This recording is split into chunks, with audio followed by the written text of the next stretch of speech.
This is a KORA Organics Silky Sun Drops.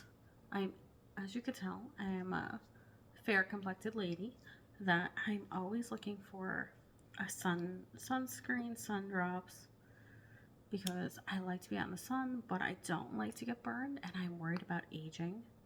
So this is why I want to try these out. These are the KORA ones. These were gifted to me from the brand, but it's always a weekend with time for you. But I love too that these are actually really silky.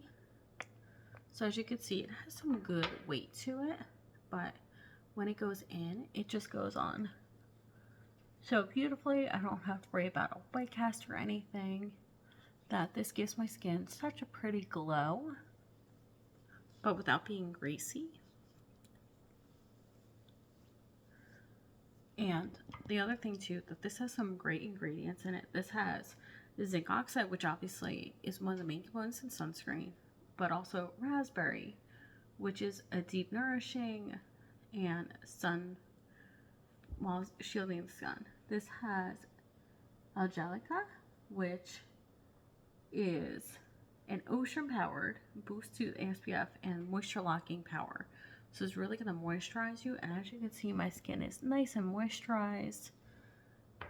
This also has ectotin and chia seed, which moisturize, strengthen barrier, and protect against the skin. But in general, this is just, it goes into the skin. I find it layers well with other products that if you're looking for a sunscreen, it's definitely a mineral one that doesn't have any white base to it, that this is definitely one to check out. That I love this SPF 30 and I love that it's mineral, so definitely this is going to be great for me. I'm also going to use this on my kids and it's going to be absolutely fantastic. You get a good amount of product, and also too, the bottle is fully recyclable. They even tell you how to recycle on the website. That this is definitely one to check out.